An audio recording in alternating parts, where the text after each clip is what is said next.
the largest percentage of New Year resolutions surround physical wellness. How do you give them the tools to get started on that wellness journey? You need to ask yourself, why am I doing this? This is the physical aspect, right? So why?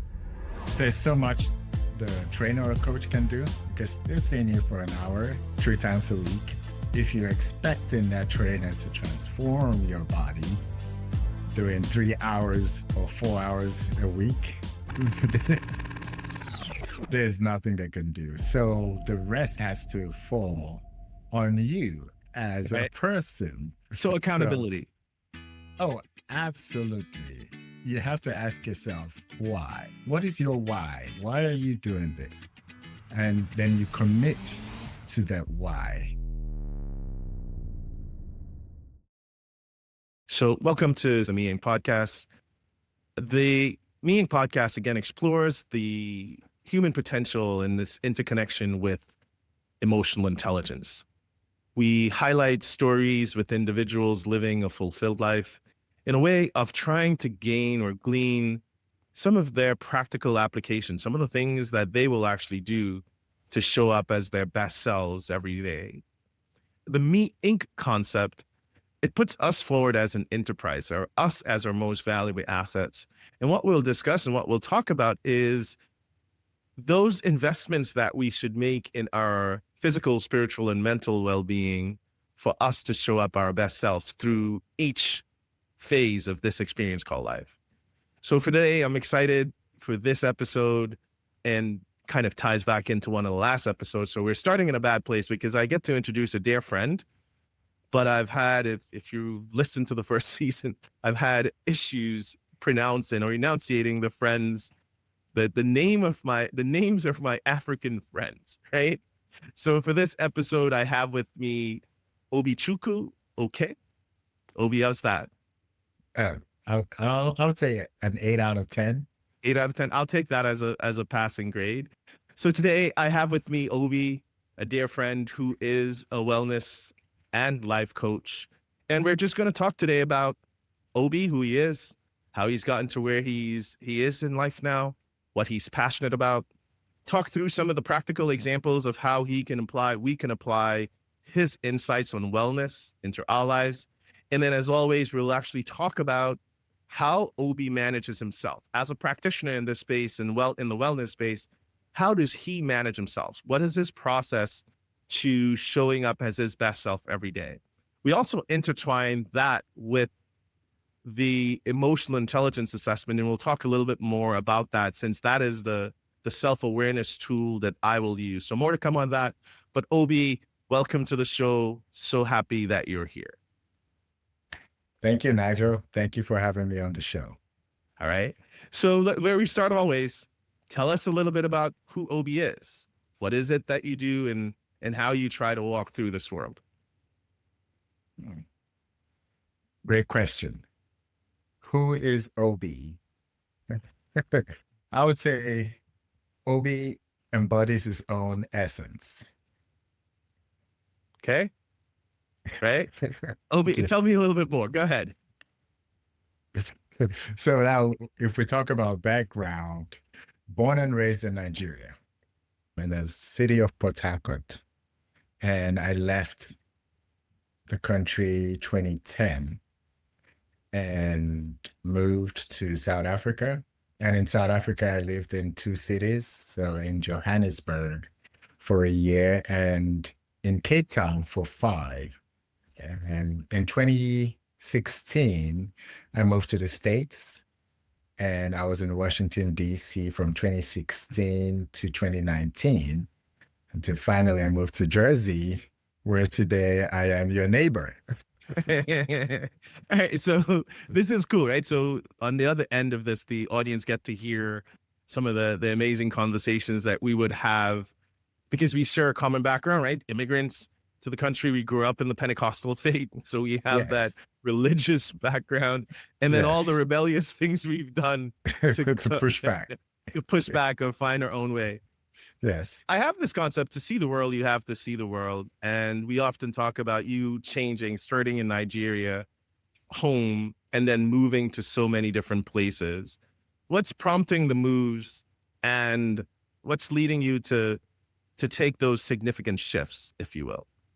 Good question. So, how I approach the world and my view is you have a story which you're telling yourself of how you want to live, and you sort of have to let go. When I mean let go, you try not to anticipate the outcome.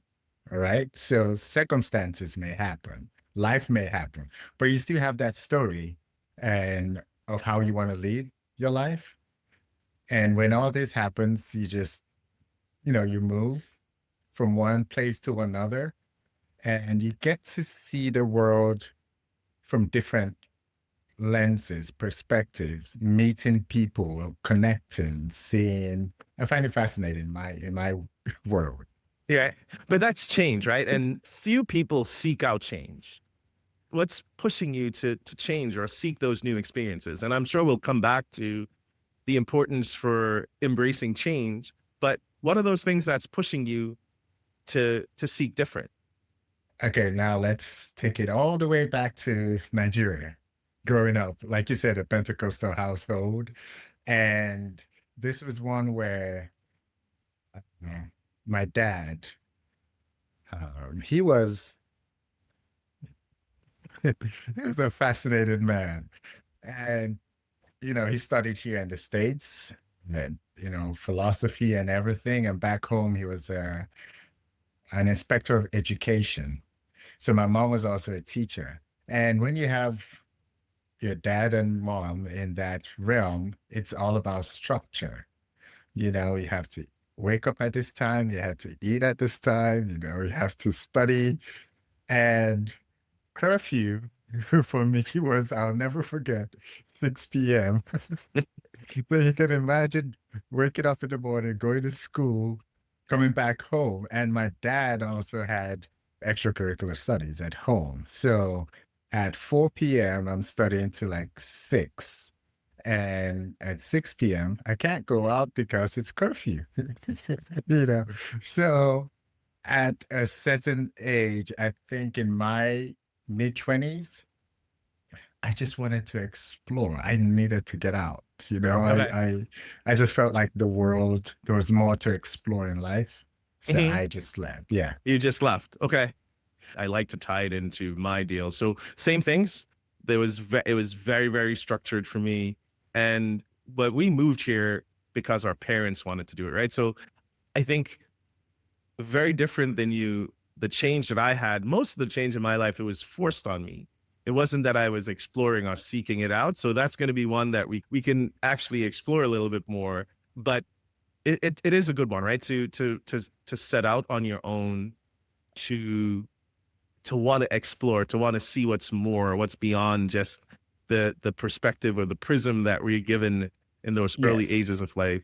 You're finding yourself to this wellness practitioner now, and we're Yes. going to define your idea of wellness as we're going on. But how are you finding yourself to this? How have you found, as you've moved from 4 countries to a different continent, how are you finding yourself? What are those experiences that's forming your worldview now? What are some of those things that you're taking with you and then trying to put back out into the world to help others? Before leaving the country, I worked as a police officer for a couple of years. And I wanted to study more about the human body. I found it fascinating. And I did get my degree in exercise science, which then, I became a trainer, a personal trainer. But I still wanted to grow. I mean, it's just, there was more to just lifting weights. There was more to counting calories. There was more to that. And I was fascinated about human behavior. So, of course, I continued studying about that. I'm smiling to myself because I started making the joke a couple of years ago. There's, much more to wellness than lifting heavy stuff up and putting it down. So every time I always smile about when someone says, a cop, you started as a cop. What did you learn in that experience what does it inform in how you actualize the world today? Starting off as a police officer, I went through the training, and in that training state and phase, you learn about yourself. You learn about resilience, not just physical, it's mental. It's a different approach. And when you're being put out in the field, I was more in the operating from the office side of things. So I wasn't right out there, like where like where the fun is happening. I was more administrative sector. Okay. Yes. But what are you learning about that portion of it? Like, because it's still formative, right? So one of the things, like my brother now is a police officer, and one of the Mhm. things that I think he still reconciles is that no one appreciates the work that police officers do, or how challenging that is. And I talked about it before, like it's a fine line to walk, right? But I'm going, what are you learning before you move from one thing to another? So I agree with your brother's sentiments about no one will appreciate that, but you also, as a police officer, need to understand. I'm saying back home, not here. There's a stigma Okay. behind that. So you need to know, like, okay, that stigma is coming from somewhere. What is it about the police force that the people don't really like or they detest? So you need to understand, like, okay, I'm in this. This is what is given to the public. However, I need to be mindful of how I interact. So now your approach should be from a place of empathy as Okay. opposed to force. Okay. And I think that's probably really, really interesting, right? The learning that we approach from an empathy standpoint rather than force, right? So is that Yes. I heard recently a framework of to get to the things that we'd want in life, to learn, to grow, to move forward. It is an intersection between having curiosity, having empathy, and then the courage to ask for the things that we want or the things that we would need, right? But okay, so we'll probably come back to that. But so you then move from to South Africa, exercise science. As you're thinking empathy, you're thinking curiosity, wanting to explore. How are you shaping your definition of wellness then as you go through that experience? So moving to South Africa and getting the degree in exercise science, during that process, I was interacting and I am still interacting with people. So, and again, this is a different country, no family at that time, no friends. So it was basically, okay, you're here, either sink or swim. What do you want to do? So I decided to just explore. And when you explore, it's all about asking yourself, hey, what am I expecting? It's like, are you looking for the good in people? You have to, give out that energy for you to receive it, right? Right. So I go in with the mindset of positivity, gratitude, and expectation, expecting the best and abundance. So I learn as I move through life and interacting with people and growing. Yeah. So I think the words gratitude, mindfulness, abundance, it's all things that's in this space of wellness now, right? You hear it all. If you Mhm. roll back, how are you defining it? And I want to make sure that I hear you, but how are you defining it as you're going through those experiences? Because it's a very different time, right? Are you Yes. still saying it is gratitude, or still saying that it's abundance? How were you actualizing it back then? Because Okay. I think sometimes so much is lost in sometimes the definition of things, that Mhm. we're already doing it but don't see it because we're trying to fill it into some other the way someone else is defining it. So just how are you defining it as you're approaching things? Are you approaching this new phase of life? So when it comes to gratitude Mhm. and basically expectations, we talk about the think and feel.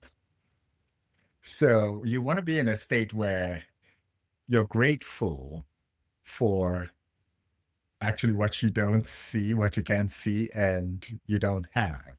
What's an example of But that? so let's say you want something to happen in your life, right?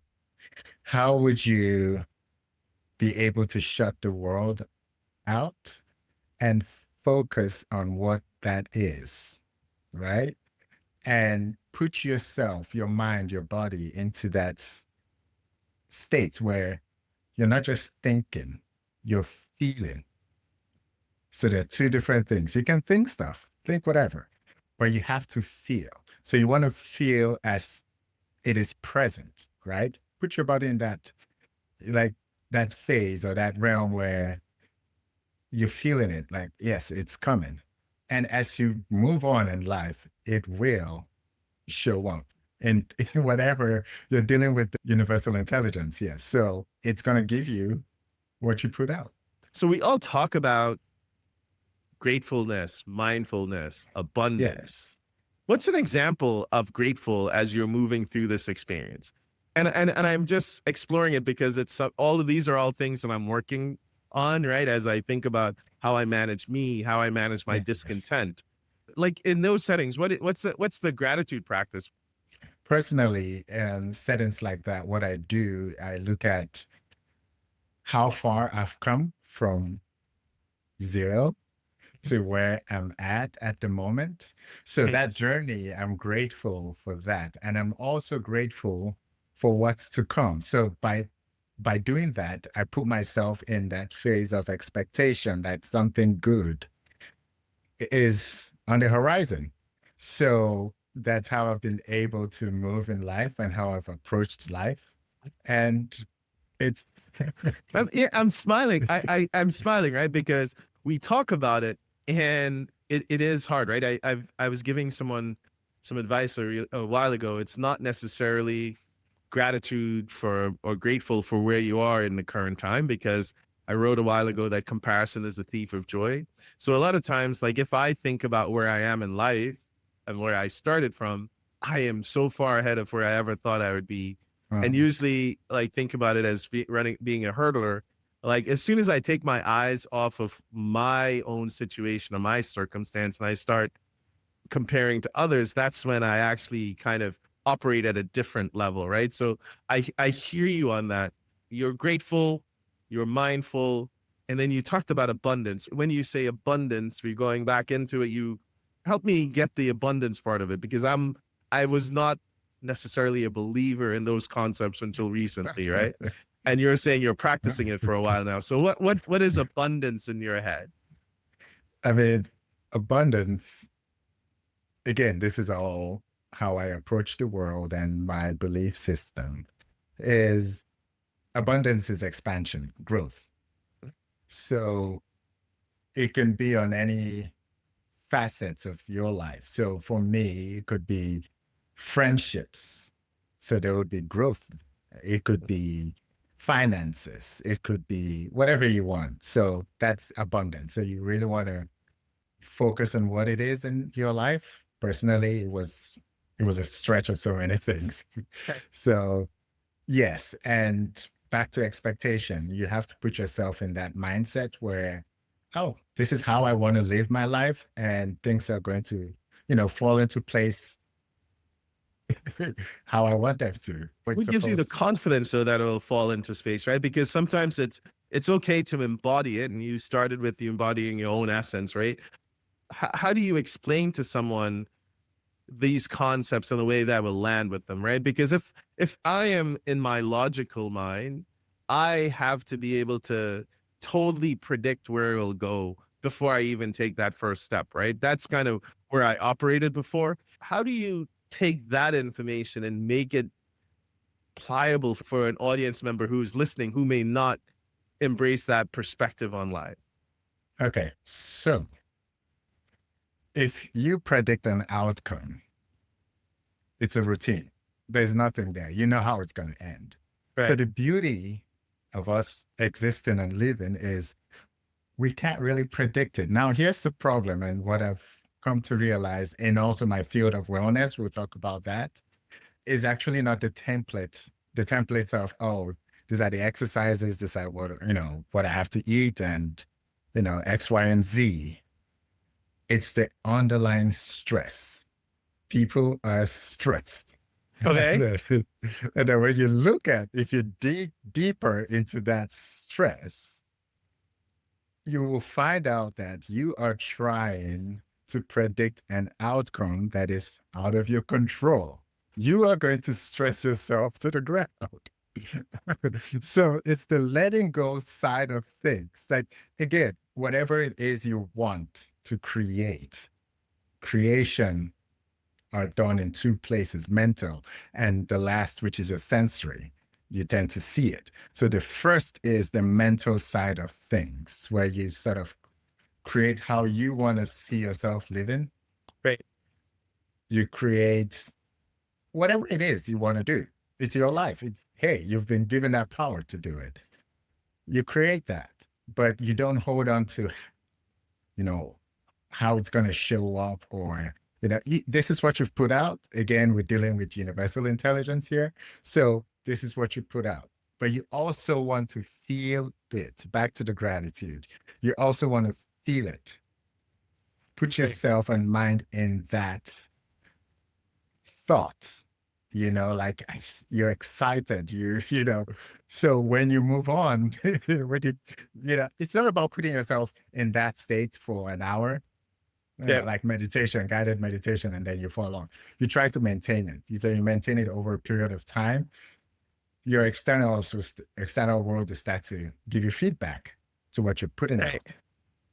That's interesting. So I look for really practical ways of defining some of the things that's in the sphere now, right? So when you talk manifestation, you talk all of those things, I think, and if I'm hearing you, it is acting and behaving consistently in a manner consistent with the outcomes that you're seeking for your life.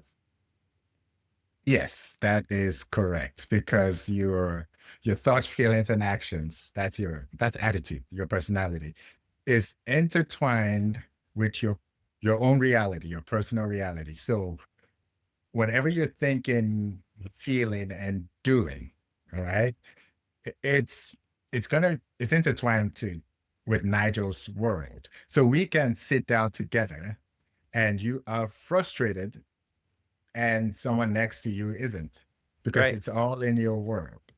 Okay. That is it, right? We only have our lived experience. That's it. Yes. Okay. So wellness, but I think, and you know what? It's so interesting whenever you hear individuals share their stories about their journeys.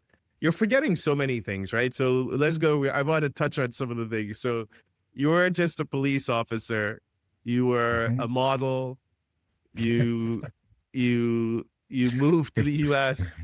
You became one of Equinox top trainers in DC area. But I was the trainer. But I think the one of the stories that was most impressive was how you became the trainer, or how, when you arrived here, how you got hired at, that's a story I think is worth sharing, because there's so much power in asking or having the bravery to take action on the things that we want to do, right? So just share a little bit about that story for the audience, and then we're going to go into the physical part of where you started, right? Okay, so I moved here in 2016, and prior to me moving, I was a trainer. I was, that was my job, and that's how I was making a living. And I moved here to DC. So after getting all my documentation ready to go, I then thought, okay, I'm not really accustomed to the US and the lifestyle. This is all new to me. And I remember I held up my phone, I went to Google, and I keyed in top luxury gyms. Right. Okay. And Equinox popped up. I'm like, okay, that's where I'm working. And so there was no hesitation. There was no, can I get there? I looked at it. I'm like, oh, it's not far from where I live. Okay, this is where I'll be working. So I already put myself in that feeling of, okay, this is the distance commuting to work. Mind you, I had not been there. I was like, oh, it'll take me 15, 20 minutes to go to work. Okay, so I get home at this time. I'm like, okay, cool. And then I decided to then go to the gym. I walked in there and I asked the front desk lady, I said, "Hey, I want to speak to the manager." And then she says to me, "You mean the general manager or fitness manager or personal training manager?" And a part of me goes, "Oh, wow, I didn't know there were so many managers." Coming from South Africa, it was different, you know? So I said, "Personal training manager." And she goes, "Oh, yeah, okay. He's not available right now, but here's his card. You can send him an email." So I take that information and go home. I sent him an email. There was no response. And I gave him 2 days, still no response. I went back there. And there was another girl, another lady at the front desk. And I asked her, I said, by this time I've gotten the name of the personal training manager. So I showed up just, like, "Hey, I'm here to see," I mentioned his name. And she goes, "Oh, do you have an appointment?" "No, but I sent him a couple of emails and I was here 2 days ago, but I should see him today." I was Yeah. just like, matter of fact. And she goes, "Oh, give me a second." What, she turned and there was a trainer walking by. And she called up the trainer and said, "Hey, is the manager, personal training manager around?" And he goes, "Yeah, he's in his office." Like, "Yeah, this man is here to see him." And he takes me to his office. And he walks into his office. Now the manager is with someone, right? So this trainer walks in and said, "Hey, there's someone here to see you by the name of Obi." So I peek in and he looks at me. I could see like he couldn't place my face. He wasn't like he didn't know me. And I Mhm. just gave him the sign like, "Wait, I'll wait outside when you're finished." He's like, "Okay, okay." So I sit back, and when he was done with his whomever he was with, he then asked me to come in. And I walk in and he's still trying to like figure it out. So when we both sat down, I looked at him, I go, "We've never met before. This is the first time. Yeah. But I want to be a trainer." That's so ballsy, right? I wish I would have that confidence to do that because I was telling someone recently about our limiting beliefs as actually one of the biggest things that actually get in our way of doing it. Mhm. And, through business school, one of the classes that we had was negotiations. And in that situation, you're negotiating for your best self, right? You're Yeah. negotiating for you and the things that you'd want to do. But there's no limiting beliefs. You started with, "Hey, this is where I want to go, and these are the actions that I need to take." And you waited and you followed up, you re-navigated. How do you teach that to someone that you're, let's say, coaching? How do you impart that? What is a good place for someone who is working on exploring their limiting beliefs to start? So now if we shift from wellness to like let's say life coaching, then they're parallels. So it's kind of similar, but not so. With the life coaching or as a coach, you're leading with curiosity, right? So you're not telling them what to do. You're not asking them to do X, Y, and Z, but it's just childlike curiosity, asking questions and getting them to see like, hey, all this, whatever it is, like this is the stories you're telling yourself, Right. to, make that move, make that leap. And then if you're dealing with me, let's say, and I can't make that first move, what is something that an individual who finds themselves in that situation can actually, help them move forward? What's just one little practical insight? If this is whatever it is you're going through in life and you're stuck, it's something you're telling yourself. It trickles down to this self image Mhm. where whatever self image you have of you hold of yourself, those are they set the boundaries of expectations and performance in your life. It's your self image. So whatever you believe, you Wow. can't really. It's a Now that's a big one. Your self image is the limit, is the boundary or the limit of yeah, your performance in your life. Yeah, performance. Yeah, yeah. that is so cool though, right? Because and we're gonna dive right into the wellness conversation because I know we had that idea. We've explored this idea that when I was a triathlete, triathletes would wake up every morning and go swim, bike, run. Mhm. And so when I define myself as a triathlete, my actions or that image I had of myself, my actions followed it. And as Yes. soon as I said, okay, I'm no longer doing triathlons, mentally, there was no need for me to wake up and swim, bike, and run. So that actually trailed off, right? So that's interesting. But I want to go that. Say it again. Your self-image is your So boundary, the self image, just the right? self image, the image you hold of yourself sets the boundaries of performance in your life. So if this is how you hold the image you hold of yourself, your performance would fall within that image. So you can't really expand because why do I have to expand? Because then you start making up all these stories, and that's the image you hold of yourself. Okay. I'm with it. I'm taking it down. I'm posting this today. I'll attribute it all to you. So let's update on this. How do you define wellness? Wellness, it's complex, right? So when you look at it, like the human body, we're talking about the balance chemically, physically, emotionally. Mhm. So maintaining and achieving that balance that equals wellness. That's to me. So the me in concept is that intersection, that balance, or the peak performance being the intersection of physical, mental, and spiritual well-being. And every time I say spiritual well-being, I go to that place of not the churchy stuff. And I don't want you to have any of your triggers or trauma that's associated with the Pentecostal church to I come up, know. but I'll leave that alone. So you're saying balance. Um, Yeah. where do we start? Let's say someone's starting and you're helping someone. This is your vocation and you're helping someone. So I want to start for 2025. I'm going into this year and, that idea of the largest, the largest percentage of New Year resolutions surround our physical wellness, right? Where does someone start? How do you help someone? Let's have that practical conversation of how do we help someone starting out who wants to start? How do we give them the tools to get started on that wellness journey? First of all, I mean, it's a question you ask yourself. You need to ask yourself, why am I doing this? This is the physical aspect, right? So why? There's so much the trainer or coach can do because they're seeing you for an hour a day, 3 times a week, and we have 24 hours in a day.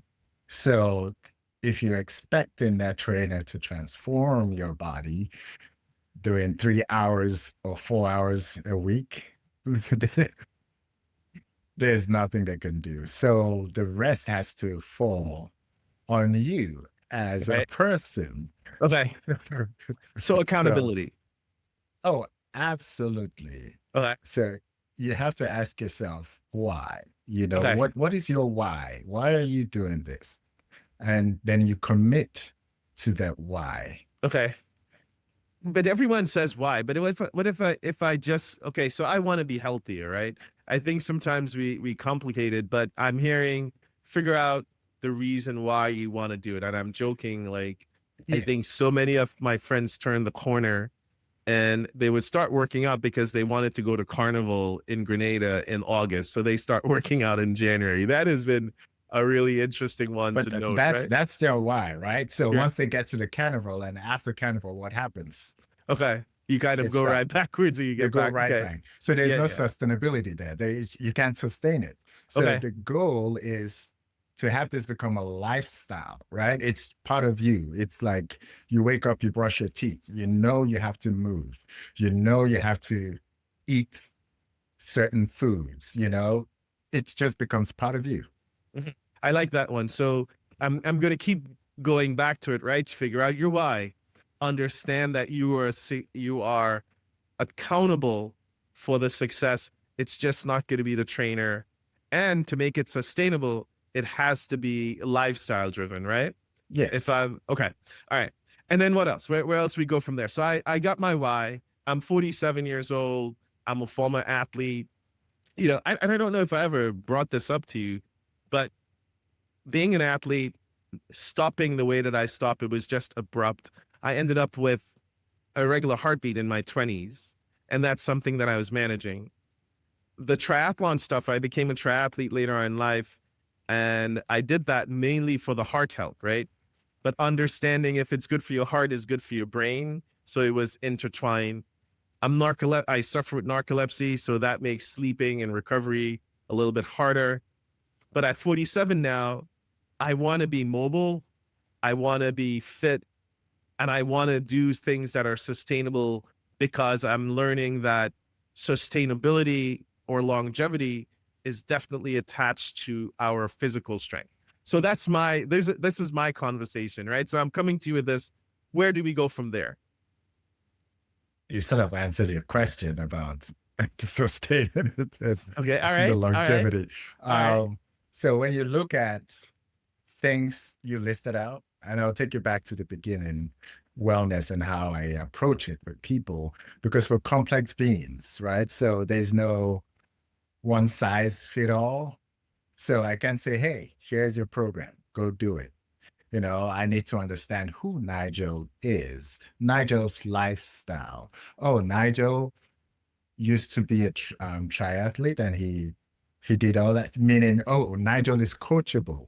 So I'm able to a certain extent, push Nigel past certain boundaries because you're coachable. You've achieved all this, success. And when it comes to narcolepsy, then we handle that because that plays a vital role with regeneration. So we'll have to figure out ways to manage that because, again, it's the chemical, the physical, and the emotional, all three together.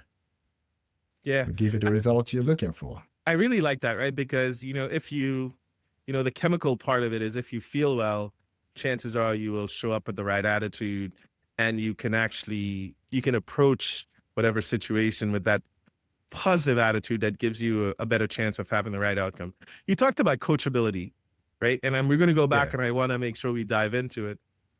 Why is that so important, right? Because what I found in my coaching journey and some of the worst experiences that I've had, it was individuals who were coming to me but already had the answers, right? So I've done assessments for people and they came back already knowing, without going through the process or trusting the process, they had all of the answers. So it means almost that I couldn't help them. So once you said coachability, what is the attitude that you would expect a client who is most successful or who creates a sustainable practice? What are they looking like? What are they showing up as for you? Okay, so let's go back to when you did triathlon, that period, that phase. So you had the attitude, which is your thoughts, feelings, and actions, got you to, that level of achievement. So anyone who has an athletic background, you've played some sort of sports in the past, that it doesn't really matter how long, but if you're able to get that fire going, like you're able to maintain it because this is something you've done in the past. So that attitude will come into play again, where you start thinking, okay, this is what I want to achieve. It's that feeling like, okay, I need to push this. And the job of the coach, again, is to push, so when you go training as a coach, I'll push you even further. And know that with that attitude, like, I'm going to crush this. So you see what I mean? So it's different from someone who has never played any sport before. No, and that it's like from ground zero. You have to like train them, and get them to that level. So everyone is capable of achieving that. Whatever level of success. I think that's the one thing, like I like to say, right? We have greatness in all of us, and provided that we approach anything with self-awareness and honesty, we can actually practice and become who we want to be. So I have my why. I have the right attitude. What's next? You understand me. What else would I do? What else would I go? Where else would I go? What else am I thinking? So you need a fuel, which is your nutrition. Okay. So you're starting. Okay. That's interesting that you're going to start with nutrition. Sorry to cut you off though, right? Because everyone starts with exercise. So sorry, go ahead. So, so you need a fuel to move the vehicle, right? Okay. Wow. Okay. So you need a proper nutrition. And for clients, I always say it's a good thing to understand what your basal metabolic rate is. And then with those numbers, we can either, whatever your goals are, we can work with those numbers. But nutrition is vital. It's very important. And I noticed a lot of people may struggle with that. Okay. So what's the basal metabolic rate? What So is this that? is how much calories your body just Ah, needs to okay. sustain itself, Mhm. just to stay alive. So Right. with that number, if your goal is, oh, I need to add more muscle, we need to use that number as the foundation and add more calories to that Okay. to build more muscle. If it's to lose weight, then we look at a calorie deficit. But again, remember the chemical, the Right. body, and the emotions, they all tie in when you So want to achieve a consistent peak certain. performance. Okay. So yeah, that's interesting. So my basal metabolic rate, the last time I did it was I needed 2,000 calories to lay on the couch every day, but I couldn't get more than that, right? So 2,000 calories to lay on the couch. So we have a basal metabolic rate. And how am I thinking of nutrition then? Are there concepts, themes that I'm putting forward, things that I should consider? You hear macros, you have Yeah, your micronutrients. macros. Yeah. What's next then from that perspective? So we work on your macros. So Okay. this is how much you should be eating based Hmm. on what your goal is. So this is how much you eat a day, you know, Okay. first thing in the morning, pre-workout, post-workout, snack, all of that. So when you say macros, give a little bit more on macros, for the person who's listening who may have been curious about it. What are some of those things that what's a little bit like drilling down just one level down into what the macronutrients are? So you have your carbs, your protein, your fats. So under carbs, it could, I'm just spitting out numbers here. It could be 400 grams of carbs a day. Protein could be around either 350, fats could be 60. Now, those numbers are your macros. Your meals, each meal you have to figure out, okay, how much carbs is in this, how much protein is in this. So you start to like sort of measure because Okay. you have to hit a certain number given to you. So you start measuring out, and then for you to hit this number at the end of the day, you do it the next day, just like that. And how do you set the targets? What is it based off of? What the numbers? Yeah. So like if you Your say, basal metabolic rate.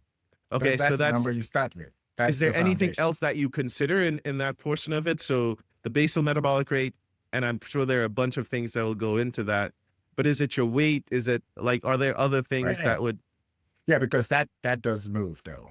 So you okay. have to keep checking. It does move. So if you lose weight, it's gonna reduce. Okay. All right. So for me, I'm a svelte 200 pounds. I'm going to believe that. So then from that, I will have the amount of macronutrients that I would need. Let's say my goal is to be fitter, change body composition just a bit. So reduce fat, gain a little bit of muscle. So then I will have a macronutrient cycle that's based on that, right?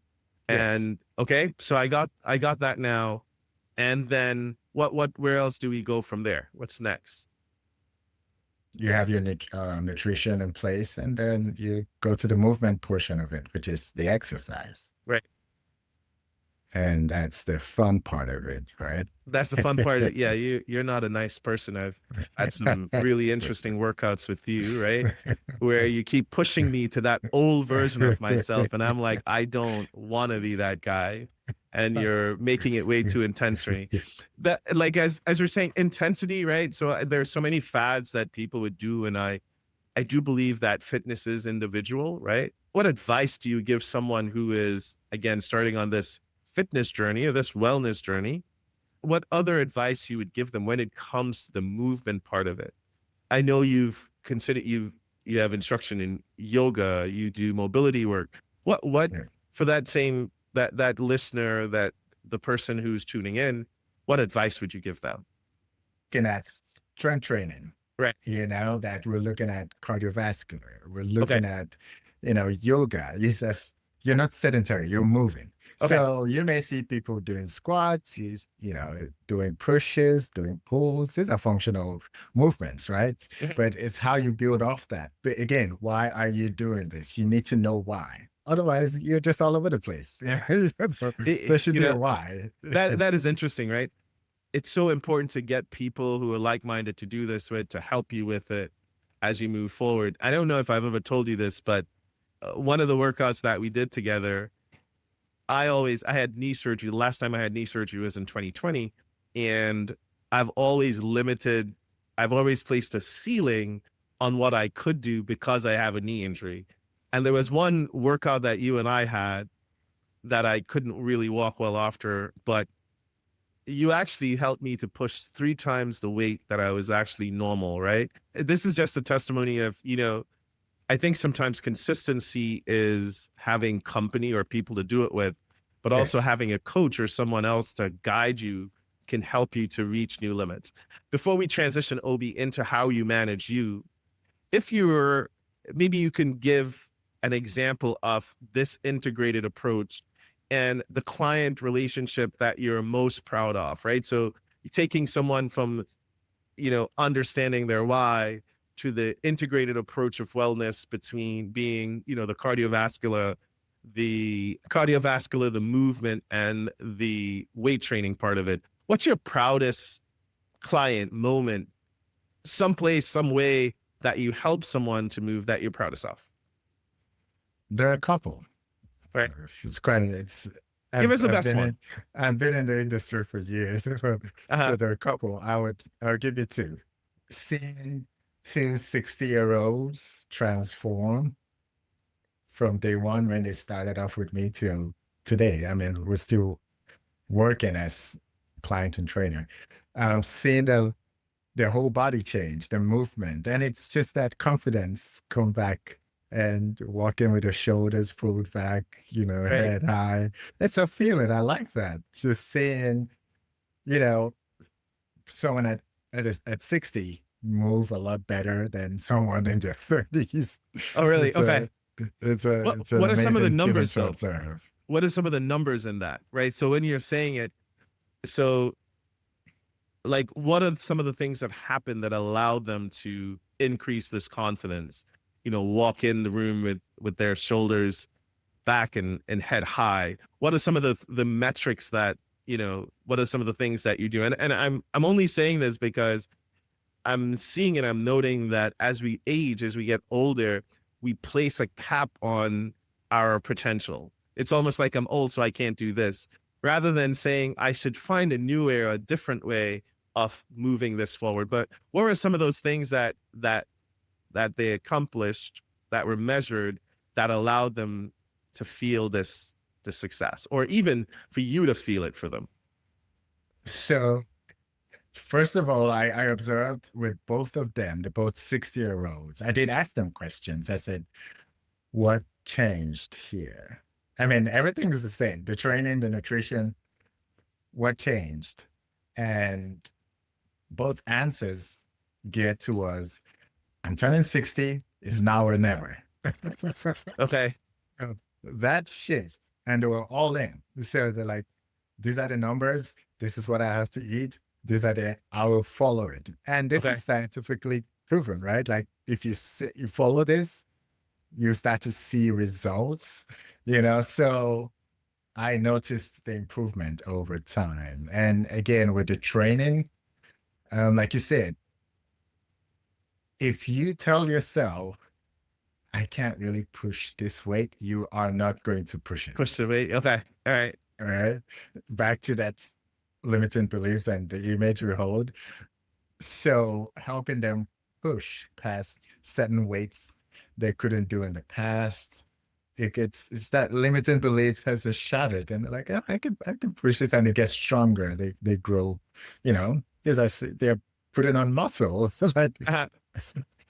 So you know, So is there over the peak of the time, like, are we talking weight loss? Because I want to make sure that I know you would probably measure it differently, but like with following this framework, this structure, I Yeah. want to make sure that the audience is getting, okay, it translates into this. Do you have numbers like weight loss or, sizes lost? Do you have any Oh, of you that mean information? the numbers? So one was 60. 60 The pounds? yes, the other was 160. 160. It went from 201 to 163. So Okay. And yeah, that's at 60. Those are the significant 60-year numbers. olds. Those are Okay. 60-year olds. Yeah. All right. We need to have a different conversation. I didn't know this. That's actually pretty awesome, right? Those are significant numbers. And over what time? Because sometimes we're not as patient as we should be. So over what time? That's always the issue because you start off and you're like, I can't. So remember what I said, it has to be a lifestyle. It just has to become second year, you Mhm, know? And one of them, I think both of them was over the same 2024, that year. mhm. Oh, wow. That's big. And they've kept it off. Yes. Okay. Because they're consistent. All right. So transitioning now into, you have all of this stuff. We've talked mindfulness, we've talked gratitude, we talked abundance, we've talked understanding your why, and then understanding your why and creating a formula for you to move every day. And I think you said one of the things to me that was so calming. You said you were working out, but you looked at it as your church, right? Like, you don't take a client through something that you don't experience yourself. So Absolutely. you're walking or you're embodying this, right? So Yes. how do you care for you, Obi, so that you show up in that way to support your clients consistently? And I should actually roll that back a little bit. One of the things that we do, one of the things that I do for each guest who's on the podcast is that I do their emotional intelligence assessment. Mhm. And that emotional intelligence assessment is the EQI 2.0 assessment. It allows the individual to gain a bird's eye view, a data driven way into how they're showing up in the current moment. Some other tools that actually be your preferences, but this is a point in time assessment that shows you how you perceive yourself, that internal voice that you have, how you express yourself, how you develop and maintain interpersonal relationships, how you solve problems, and how you manage stress.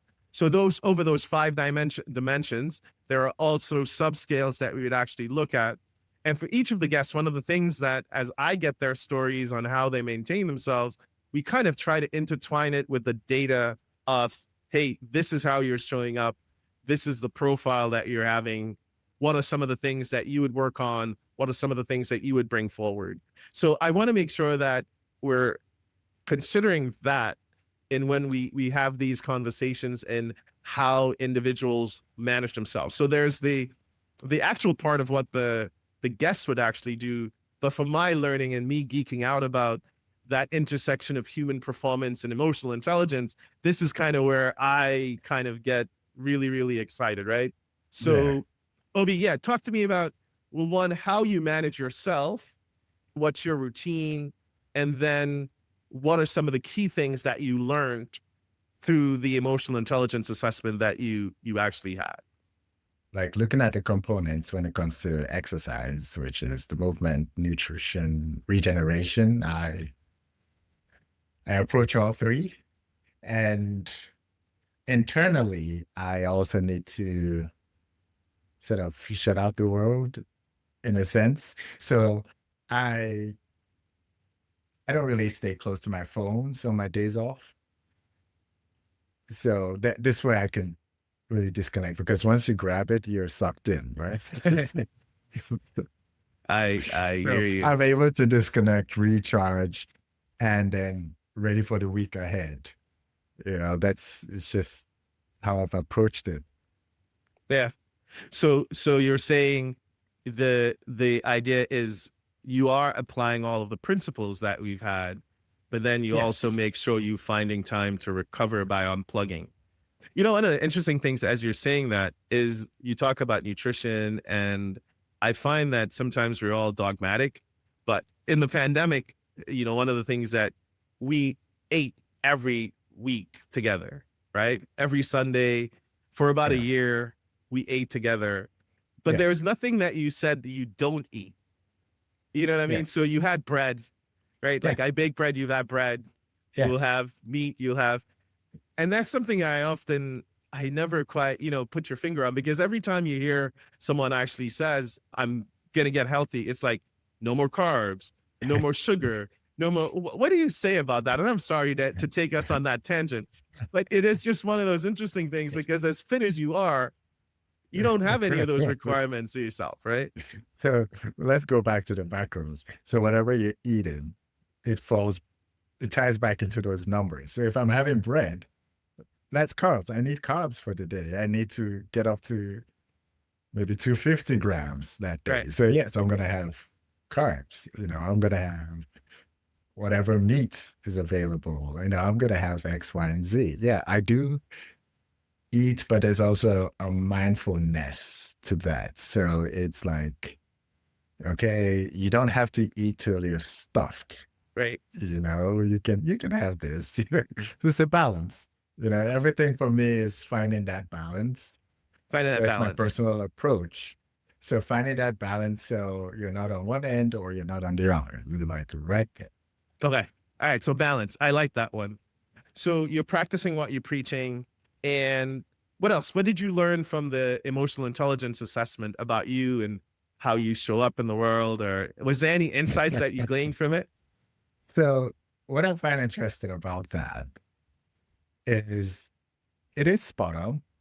And based on the results, I had to apply certain things where I know I kind of fell short, and I was working, that's the whole point of it. Like looking at No, the no, but results. I'm sorry, but no one, like, we get so much data in and no one actually puts action to it, right? So it warms my heart to hear you say that you took the information and you put it into practice, right? Yeah. Because that's where But growth happens, in practice.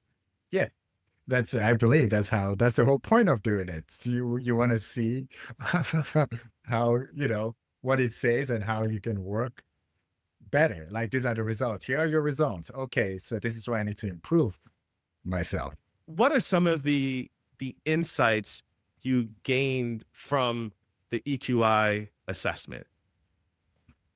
One thing I really liked about the EQI was it did point out the blind spots, like areas that we really may not pay attention to, and taking all that information and applying it, doing the work. You want to improve yourself.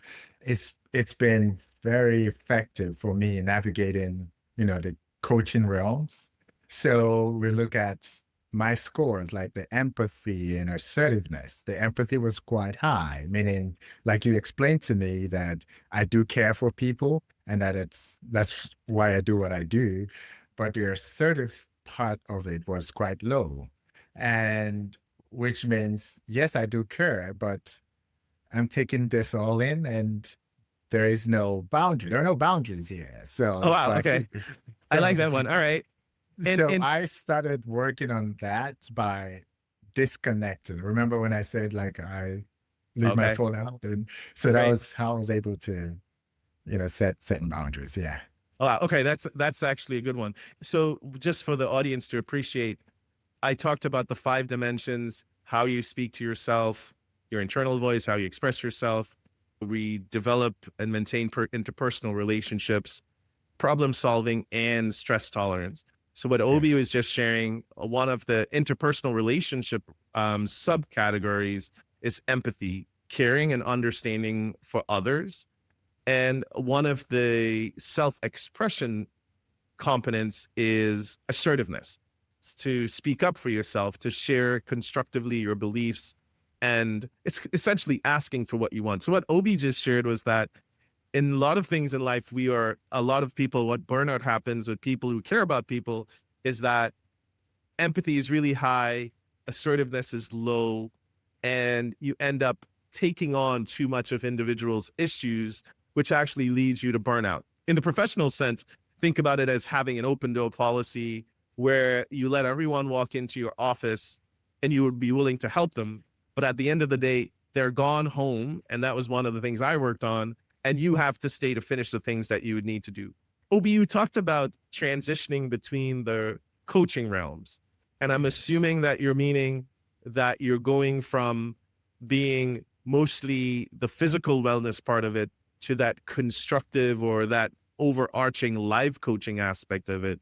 And you said it helped you in that transition. What do you mind sharing just how the data supported that? Yeah. Okay. So back to the data, it has the portion of self-regard and, like you said, your inner voice. And a part of me, I want to expand. I want to keep growing. Yes, I'm in this realm of wellness and coaching, but what's more? What's out there to explore? And how can I use that? Whatever tools I gather, how can I use this to enhance, my business? How can I use this to enhance what I'm doing? And how can I use it to enhance serving the community? Yeah. Okay. So, That's awesome. So managing the conversations that you have with yourself about you moving forward, right? That is yes. actually powerful. I must say though, Obi, one of the things that inspires me, right? I look a lot, I observe a lot as I go through, is the fact that you practice so much of the things that you talk about, right? And even just the idea of you go back to get credentialed in things, and you're way too humble because not a lot of trainers would actually have a master's degree in exercise science, right? There are people who do it, but not everyone is passionate or would get to that level and still go out and seek additional accreditations or go out and say, okay, I am going to do a life coaching certification. So I'm just saying, I see you and I'm inspired by what you're doing, even outside of us working out together from time to time.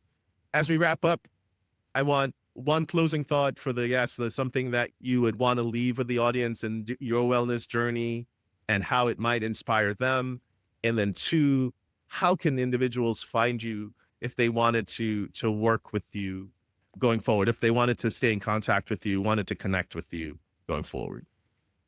Okay. So when it comes to the wellness industry and you have a goal and you want to achieve this goal, think of how you can achieve this goal and not why you can't.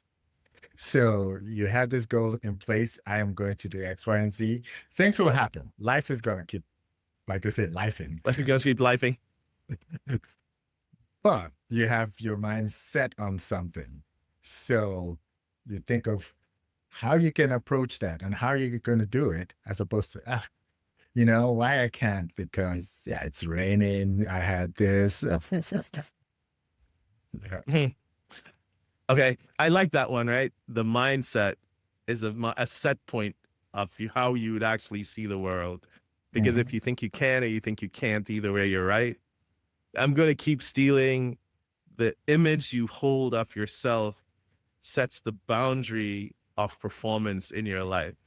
Yes. So I'll steal that one as a wrap up.